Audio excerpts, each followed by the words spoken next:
Hello વિદ્યાર્થી મિત્રો, ધોરણ 10નો અસાઇનમેન્ટ બુકમાં પ્રશ્નપત્ર પહેલું મેથ્સ વિષયનો પહેલાં આપણે વિકલ્પવાળા જોશું. એમાં પહેલો વિકલ્પવાળો, નીચે આપેલ ચિત્રમાં બે લાકડીઓ આપેલ છે, એક કાળી અને બીજી સફેદ. ચિત્રમાં આપેલ માપ પરથી સફેદ લાકડીનું માપ ખાલી જગ્યા સેમી થાય. જો પ્રશ્નો થોડોક વિચારીને સમજાવો તો આમાં ગણતરીની કાંઈ જરૂર નથી. સફેદ લાકડીનું માપ કીધું હોય. પહેલાં તો જુઓ, આ સફેદ લાકડી અને આ કાળી. ટોટલ માપ કેટલું હોય પૂછ? 22 સેમી. ટોટલ કેટલું હોય તો કે 22 સેમી. ચલો 22 સેમી है टोटल माप. તો જુઓ નીચે ઓપ્શન જુઓ, ઓપ્શનમાં કઈ એવી બે સંખ્યાનો સરવાળો કરો તો 22 થાય. જુઓ 11 ને 13 કરો તો થાય? ન થાય. 11 ને 8, 11 ને 6 નથી.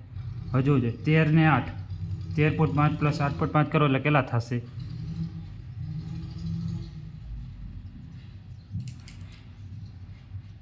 13.5 પ્લસ 8.5 કરશો એટલે કેટલા થશે? 22. ઓકે, હવે આ ટોટલ આખું માપ 22 છે, તો એમાં કયો ભાગ વધારે છે? સફેદ ભાગ વધારે. તો સફેદનું માપ વધારે હોય તો આમાં જોજો બેમાંથી કેનું માપ વધારે, કયો ભાગ વધારે છે? 13.5. તો આમાં કયો ઓપ્શન આવશે? 13.5. ઓકે, ચલો નેક્સ્ટ બીજો. હવે અહીં જો ફક્ત દ્રષ્ટિહીન વિદ્યાર્થીઓ માટેનો પ્રશ્ન છે. પહેલો જ છે, દ્વિચલ સુરેખ સમીકરણ યુગમાં x + y - 4 બરાબર 0 અને 2x + ky - 8 બરાબર 0 ના અનંત ઉકેલ મળે તો કે બરાબર. જો અહીં આપણે કેવા ઉકેલ પૂછાય? અનંત. તો અનંત ઉકેલ એટલે કઈ રીતનું થાય તો કે a1 ના છેદમાં a2 b1 ના છેદમાં b2 બરાબર c1 ના છેદમાં c2. પણ આપણે કેની કિંમત મેળવવાની છે? કે આ સ્થાન ઉપર કેની કિંમત આપણે મેળવવાની છે? કેની. તો આપણે જો બે જ માપ લઈ, a1 ના છેદમાં a2 બરાબર b1 ના છેદમાં b2. જો આ થશે આપણે a1 એટલે આનો સહગુણક શું થશે? 1 છેદમાં a2 એટલે શું થશે? a2 એટલે શું થશે? 2 બરાબર b1 એટલે આનો સહગુણક શું થશે તો કે 1 છેદમાં b2 એટલે એનો સહગુણક શું થશે? k. ચોકડી ગુણાકાર k ગુણ્યા 1 એટલે શું થશે? k. 2 ગુણ્યા 1 2. તો k ની કિંમત શું થશે? 2. એટલે બીજામાં પહેલામાં શું જવાબ આવશે? 2. ચલો હવે બીજો પ્રશ્ન. દ્વિઘાત સમીકરણ x² - 2x + 1 બરાબર 0 માટે x + 1/x નું મૂલ્ય ખાલી જગ્યા થાય.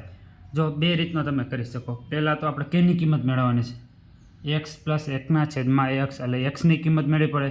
તો આપણે શું કરવું પડે? અવયવ પાડવો પડે કે x² - 2x + 1 બરાબર 0. હવે આના અવયવ શું પડશે? જુઓ,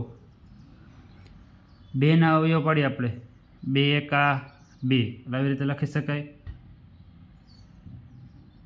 1 ના અવયવ પડે 1.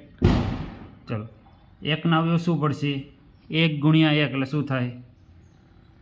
1x - 1x + 1 બરાબર 0. હવે આ બેમાંથી સરખું શું હોય તો કે x એટલે x - 1 અને આ બેમાંથી સરખું -1 એટલે અહીં શું વધશે? x - 1 એટલે x - 1 અને x - 1 બરાબર 0. એટલે અવયવ શું થશે? x - 1² બરાબર 0. એટલે આના ઉપરથી xની કિંમત શું થશે? 1. xની કિંમત શું થાય? 1. તો એક કિંમત આપણે મૂકી દઈએ xની જગ્યાએ. તો xની જગ્યાએ 1 + 1/1 1 + 1/1 એટલે 1 1 + 1 એટલે કેટલા થશે? 2. તો બીજામાં શું જવાબ આવશે? 2. જો બીજી રીત કઈ રીતે થાય તમારે? આપેલ સમીકરણ x² - 2x + 1 આપેલ સમીકરણ આપણે x વડે ભાગતા આપેલ સમીકરણ x વડે ભાગી નાખો એટલે x² - 2x/x + 1/x બરાબર 0. આ એક એક્સ ઉડી જાય ખાલી વધશે એક્સ માઇનસ એક્સ એટલે 2 પ્લસ 1/x બરાબર 0. હવે આપણે કેની કિંમત જોઈશે એક્સ પ્લસ 1/x એટલે એક્સ પ્લસ 1/x ની જોઈશે તો આ -2 બરાબર ની આ સાઈડ પ્લસ એટલે એક્સ પ્લસ 1/x બરાબર 2. તો એક્સ પ્લસ એક્સની કિંમત શું મળે 2. એના પછીનો હવે પ્રશ્ન નંબર 3 એક સમાંતર શ્રેણીમાં જો d બરાબર -4 અને a7 સાતમું પદ 4 હોય તો તેનું પહેલું પદ a બરાબર શું થાય. ચલો અહીં d ની કિંમત આપેલી છે, સાતમું પદ આપેલું છે તો કે a7 બરાબર કેટલા આપેલા 4. હવે સાતમા પદનું સૂત્ર શું થાય તો કે a પ્લસ 6d બરાબર 4. હવે a પ્લસ 6 d ની કિંમત શું આપેલી છે -4 બરાબર 4. a પ્લસ માઇનસ 6 ચોક 24 બરાબર 4 -24 है बराबर ની આ સાઈડ પ્લસ તો a બરાબર 4 પ્લસ 24 તો a બરાબર શું થશે 28. a ની કિંમત શું મળશે 28. ત્રીજામાં આવશે ડી ઓપ્શન 28. ચલો એના પછીનો ચોથો બિંદુઓ 2 -1 અને -1 -5 વચ્ચેનું અંતર ખાલી જગ્યા છે. અંતર પૂછ્યું એટલે સૂત્ર આવશે અંતર સૂત્ર. ચલો અંતર સૂત્ર આપણે લખી નાખીએ કે વર્ગ x1 - x2 નો વર્ગ પ્લસ y1 - y2 નો વર્ગ બરાબર.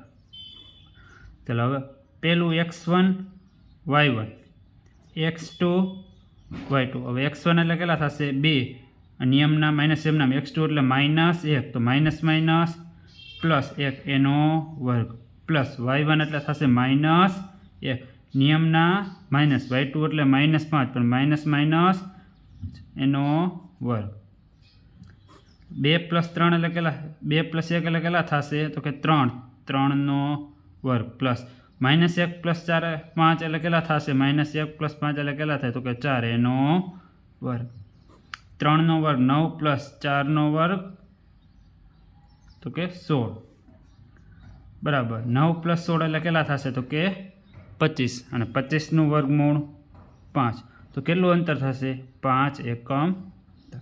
ચલો એના પછીનું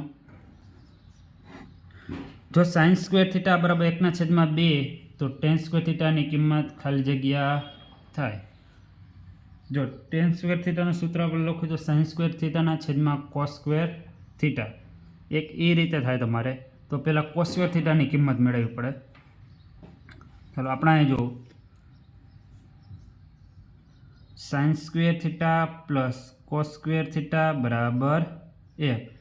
sin² θ ની કિંમત આપેલી 1/2 પ્લસ cos² θ બરાબર 1 પ્લસ એ બરાબરની આ સાઈડ માઇનસ એટલે cos² θ બરાબર 1 - 1/2 તો cos² θ બરાબર અહીં લસા લઈ છે એટલે 2 આવશે 2 કા 2 -1/2 તો cos² θ ની કિંમત શું મળી 1/2.